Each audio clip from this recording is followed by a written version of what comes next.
Bo, I just can't believe you don't think Brock Lesnar's the top UFC fighter Mike, of all time. All I'm saying is that he's a He little beat fat. Mark Hunt. He's just. I told you he never left. I didn't think he'd actually. James, can you get up? What? Is it time yet? Yes, it it's time time. yet? It's time? It's time. It's OSU time? Yes, it's it's OSU OSU time? time. Oh, thank God. The grind never stops for OSU. Roll it! Guess not.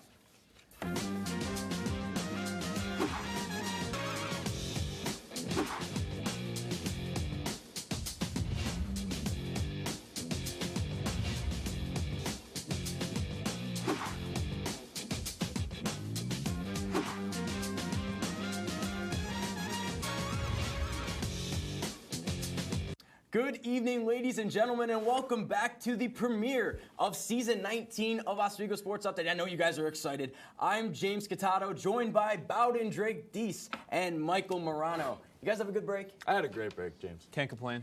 Are you guys ready to do this? Season 19. I'm ready. I've been born ready. The show, it feels so old. Let's kick things does. off with some Oswego men's basketball. After a perfect weekend of defeating Salem State and Baldwin-Wallace, the Lakers are moving on to Illinois for the Sweet 16 of the Division III NCAA tournament.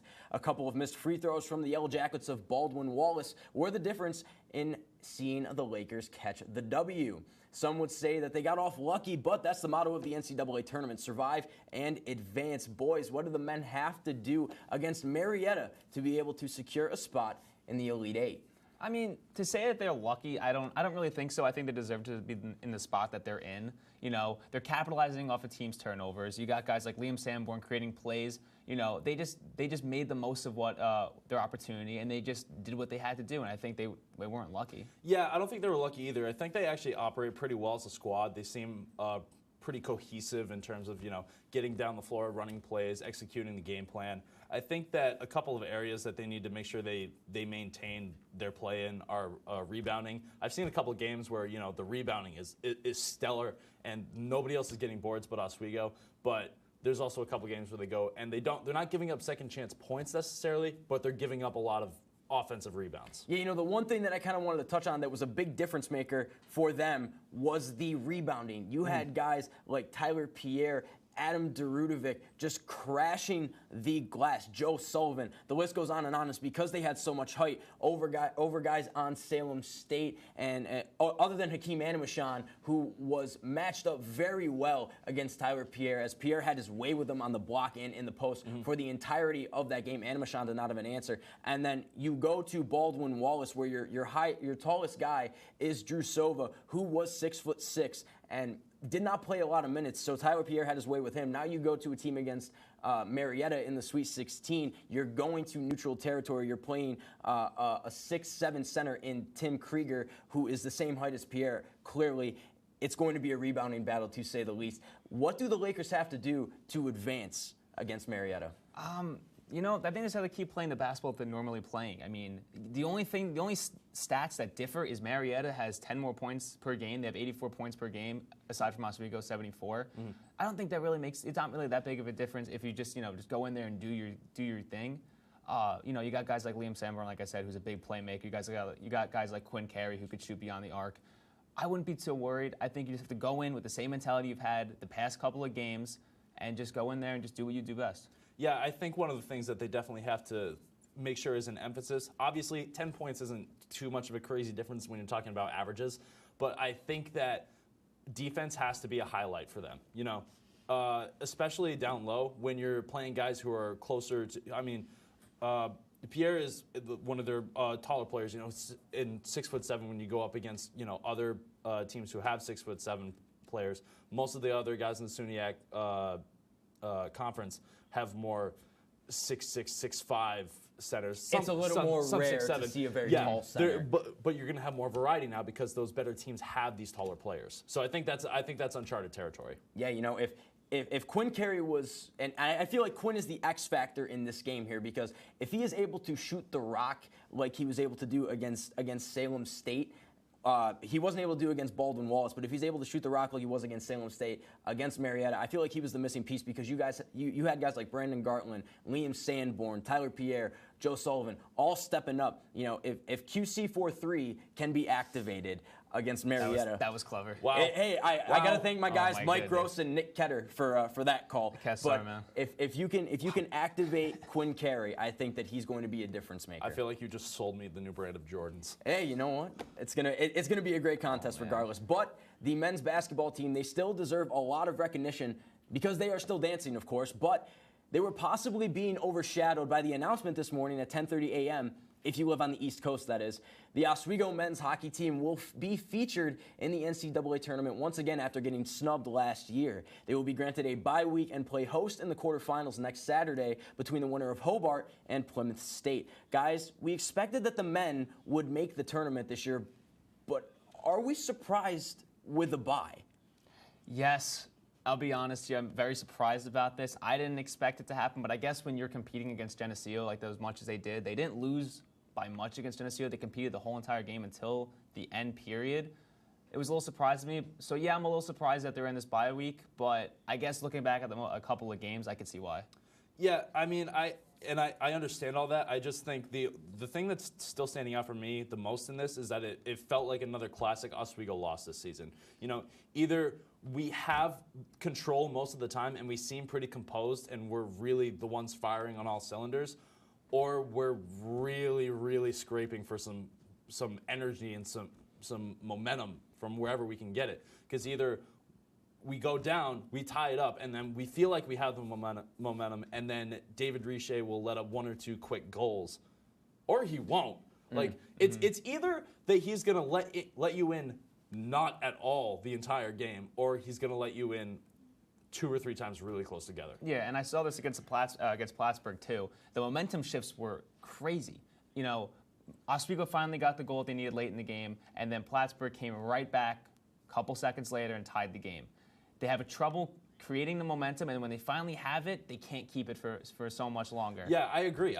It's really, that part's really troubling. The having to manufacture momentum so hard and then not being able to hold on to it.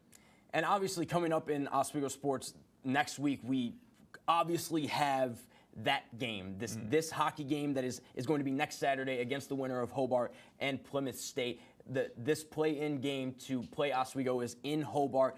We have shown that we can beat Hobart because we have defeated them on home ice this year, pretty handily, might I add. So what do you guys think Oswego can do in this tournament? How far do you think the Lakers can go? I really want to say, as a fan, I can say that I want them to go all the way because duh. But as an analyst, this first game is going to tell us everything. It's going to tell us everything about what they can do. Yeah, and one thing that I think they need to do is just adapt to where they're playing, adapt to the environment, adapt to what they could do. Usually Oswego can dominate the faceoffs, can dominate the shot selection, and even dominate the goals. If they come out, you know, they can grab the momentum and run with it. But we've seen against a couple games ago against Plattsburgh, they weren't dominating the categories. You know, they're very similar in faceoffs, very similar in Well, to be shot fair, selection. SUNYAC is one of the best conferences in the country. Yeah, and what I'm trying to say, though, is, before cutting me off, is what I'm trying to say is they... Oh, it's good to be back. They adjusted to that, and they were able to win that game based off of something that they're not really familiar with. Yeah. It really is going to be entertaining. I'm super excited for it because of the fact that SUNYAC is such a tough conference. They've been able to bounce back after losing those 3 straight losses at the end of the year that kept them out of the NCAA tournament. I can't wait. It's NCAA hockey. We're hosting the game. Super excited. Gotta love it. When we come back, we just talked about 2 successful Laker teams, but what is going on with the Lakers out in Los Angeles? Ellie is our talk of the town next. Stay tuned. You're watching OSU.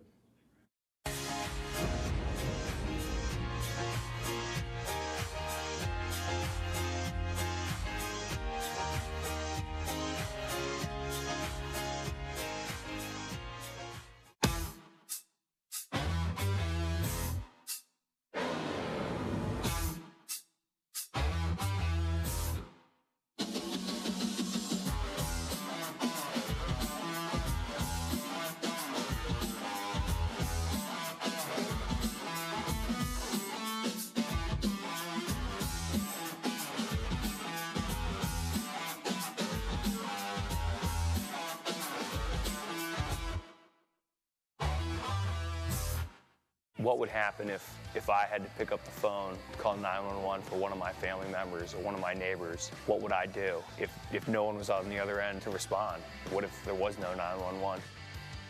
So you can be a part of the solution. Anybody can be a firefighter. Male, female, younger, older. We have school teachers. We have leaders in business.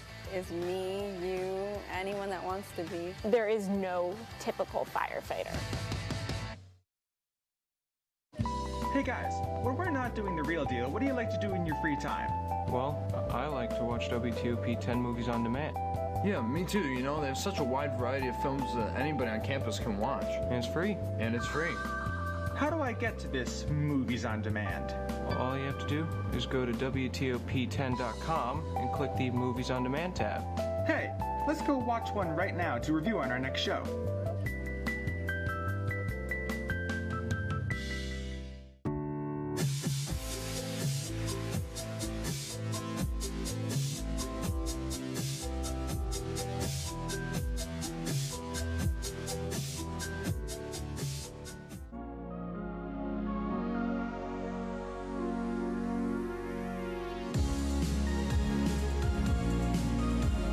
And welcome back to OSU. While the Lakers in upstate New York are balling out, the Lakers in Hollywood can't say the same.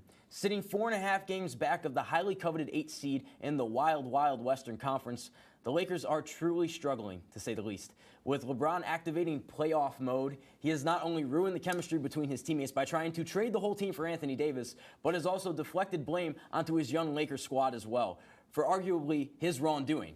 So here's my question. Do the Lakers make the playoffs this year? And if so, what seed are they and how far do they get? I don't think they make the playoffs. I really don't. I think we've seen, against the loss against the Suns, I don't think you can really get past that.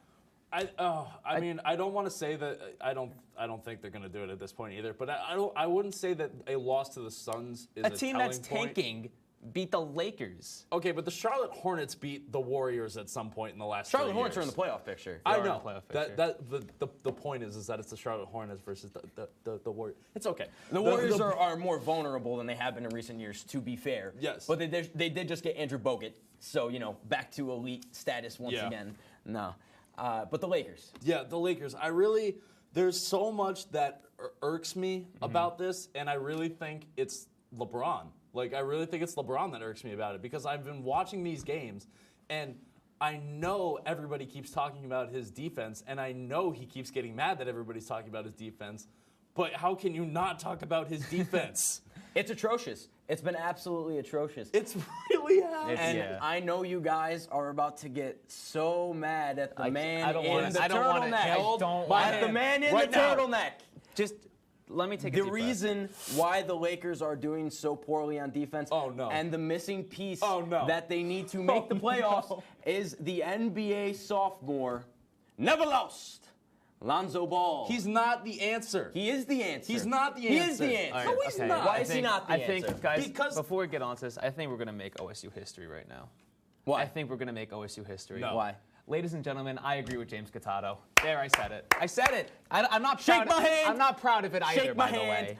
Bowden Drake Deese. Why is Lonzo Ball not the answer? Because number one, if LeBron was there for all 18 games, the 18 games that he missed, and he was still healthy and playing the way that he's playing now, they still would not have made it. Lonzo Ball does not make as much of an impact as LeBron James does. I think the record's been showing that it has been. It has been. It's not a coincidence. It's not a coincidence that the Lakers You're have been telling playing me- so much worse defensively without Ball. But they than have been with playing him. so bad because LeBron has only been back 6 games? LeBron James is averaging 27 points a night. Okay. That is true. I don't know how much What are better. we struggling with right now then? What are we What's the issue? Well, you're saying that Ball Lonzo movement. Ball is not the answer, and he's saying Lonzo Ball is the answer. That's what I'm getting from this. Listen, the thing that Lonzo Ball does, and this is the one thing that, if nothing else, I will agree with LeVar Ball. He makes everyone around him better. You don't hear anything about UCLA this year. You don't hear anything about UCLA last year after Lonzo Ball Why left. are we talking about UCLA? Actually, we did hear about UCLA with his brother. No, That's a different but story, I'm though. saying UCLA wasn't the top contending team after Lonzo Stop Ball talking had about left. UCLA. Stop talking about UCLA. I am not about that. This is the point that I'm trying to make. Lonzo Ball makes everyone around him better, not just because he can assist or pass the basketball.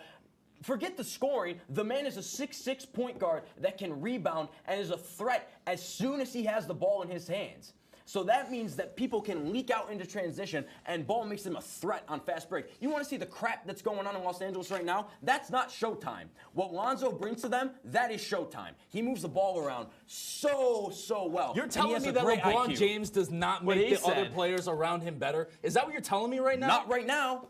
All he's doing, you're telling me that he's going to make players around him better by offering them Anthony Davis? What you are trying to tell me right now is that Lonzo Ball would make such an impact on the Lakers to the fact that they would then be unquestionably in the playoffs. Yes, unquestionably, because he is so big and lanky that he is able to defend most point guards in the NBA well as well. He's able to defend them well.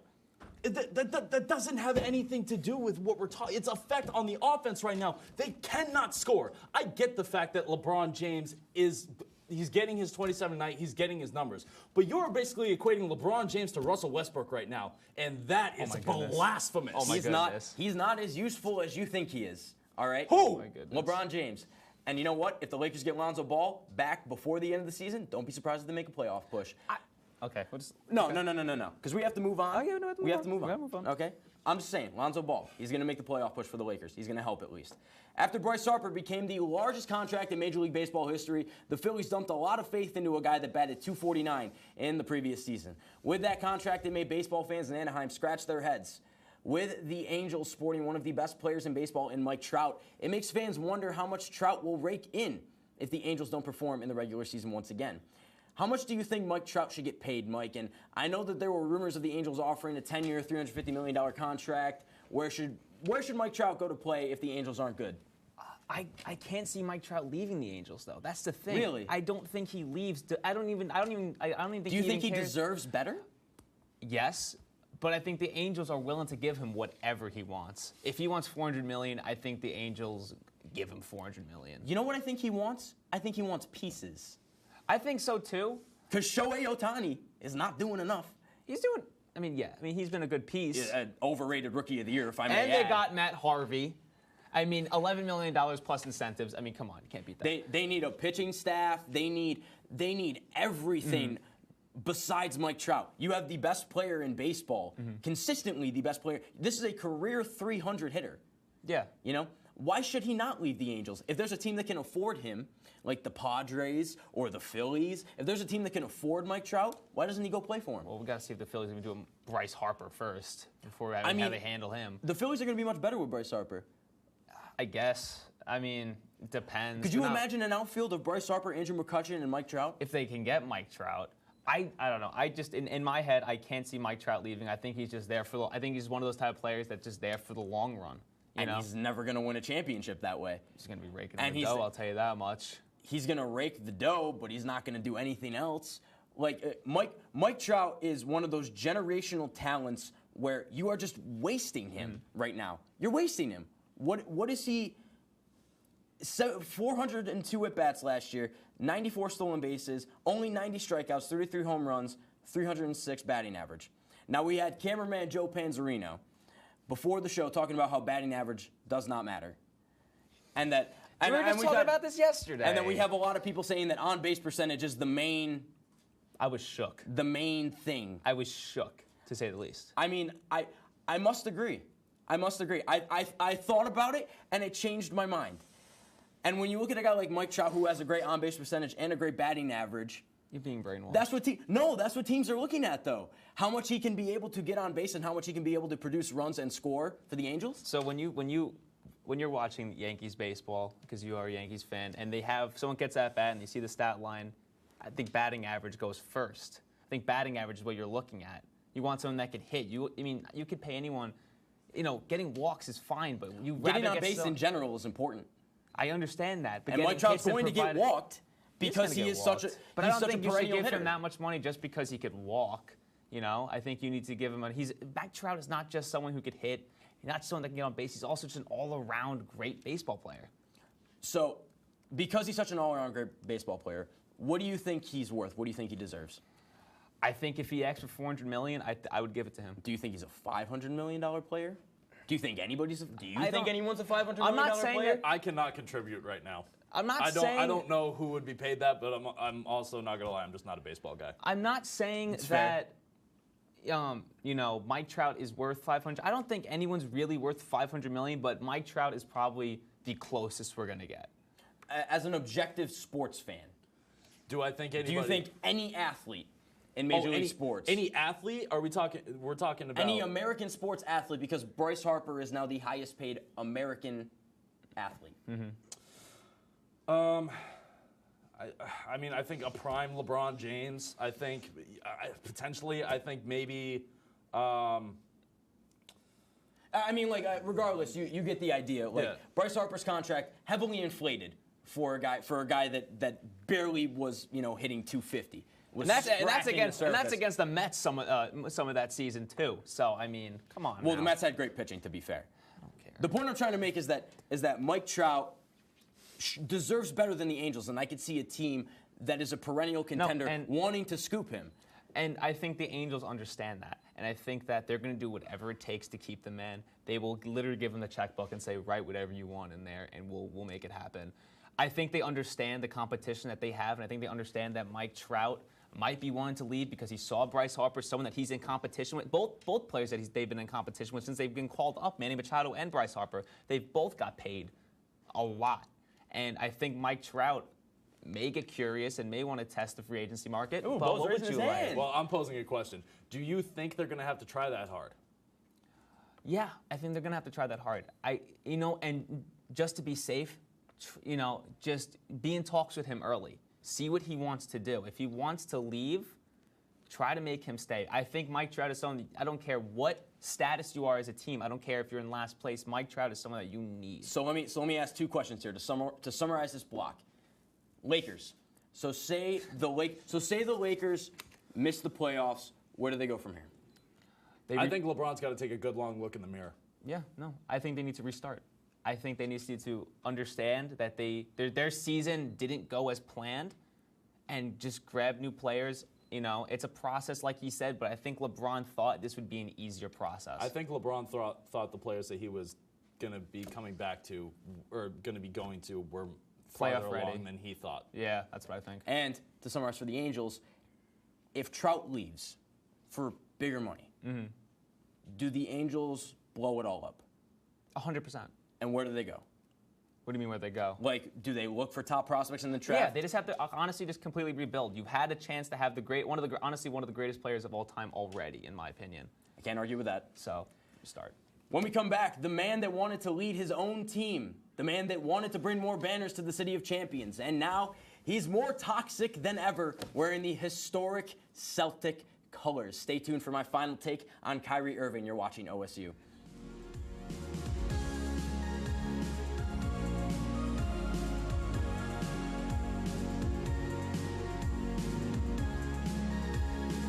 Hey, President Stanley, what's your favorite television station? I don't know. Hey, guys, what do you think?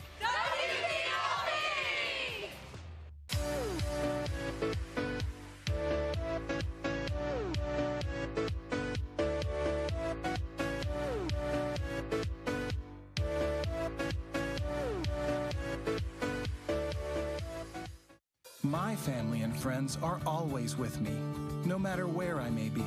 Sharing stories from home helps me sustain my recovery from my mental and substance use disorder. Hi, sweetheart. Join the Voices for Recovery. Our families, our stories, our recovery. For confidential information on mental and substance use disorders, including prevention and treatment referral for you or someone you know, call 1-800-662-HELP. Brought to you by the U.S. Department of Health and Human Services. Good evening and welcome to WTOP 10 Nightly News. Total, Baldwin faces 32 charges. Saturday, I went to Woodchuck Saloon. Too much temperature change. 1310 meteorologist. 2 as well. Visions from Tanner Smith. Go to 2-1. With 6 and 10 on the year.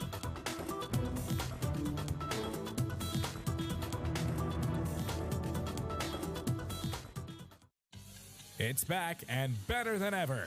One student can win up to $25 in cash. All on Oswego's favorite game show, Spin to Win! Every Sunday night at 9, only on WTOP 10 TV.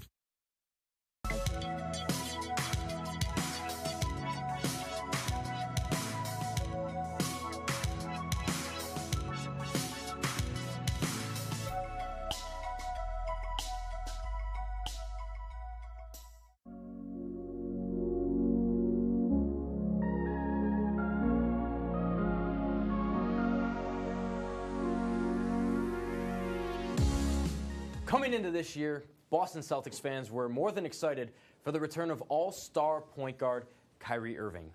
24 points per night while dumping in over 5 assists was really remarkable for Irving before he went down at the midway point with a meniscus tear. After Uncle Drew went down, Boston fans lost hope, and critics, just like Stephen A. Smith and Max Kellerman, counted the Stees out for the count. No finals, no playoff, deep run into the playoffs, but boy, were they able to prove everybody wrong. The un-Celtic core of Jason Tatum, Terry Rozier, and Jaylen Brown were able to see that Boston team into Game 7 of the conference finals, only one game away from capturing the Eastern Conference crown and dethroning King LeBron James. So naturally, going into this season, the Celtics were the favorite to win the East. Now that LeBron wasn't there, especially, with Kyrie and Gordon Hayward both coming back from injury, gruesome injuries, might I add. Unfortunately, Celtics fans have been disappointed to see that the slow return of Hayward, plus the toxic leadership of Irving, has seen the Celtics to a 5 seed in the Eastern Conference. Now that Celtics fans and Celtics critics are once again jumping off the Boston bandwagon, the finger should be pointed at nobody else but Irving. Ever since the free agency scandal with possibly joining the New York Knicks and the resurgence of his friendship with LeBron, Kyrie has been nothing but bad for the Celtics, and I'm not talking stats-wise. 23 points a game and almost 7 assists. That's still very honorable numbers. He has single-handedly hurt the development of guys such as Jason Tatum and Terry Rozier, as he is stealing minutes and not being the leader everyone thought he would be. Well, Kyrie, you got your wish. You left LeBron, and now you got the chance to lead your team.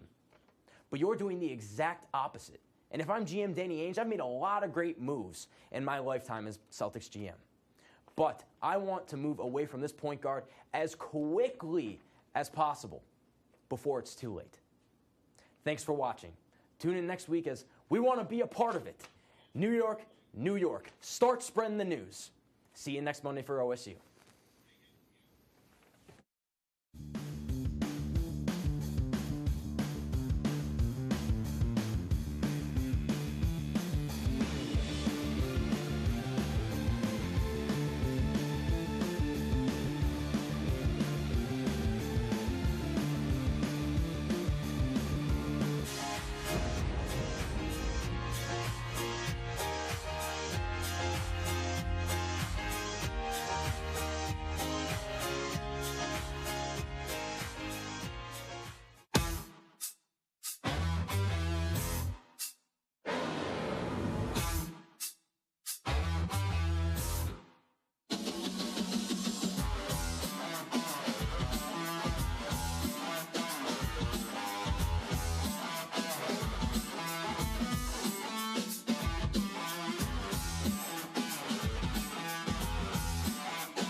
What would happen if I had to pick up the phone, call 911 for one of my family members or one of my neighbors? What would I do if no one was on the other end to respond? What if there was no 911?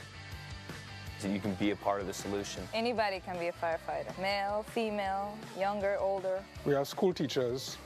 We have leaders in business. Is me, you, anyone that wants to be. There is no typical firefighter. Hey guys, when we're not doing the real deal, what do you like to do in your free time? Well, I like to watch WTOP 10 movies on demand. Yeah, me too. You know, there's such a wide variety of films that anybody on campus can watch. And it's free. And it's free. how do I get to this Movies on Demand? Well, all you have to do is go to WTOP10.com and click the Movies on Demand tab. Hey, let's go watch one right now to review on our next show.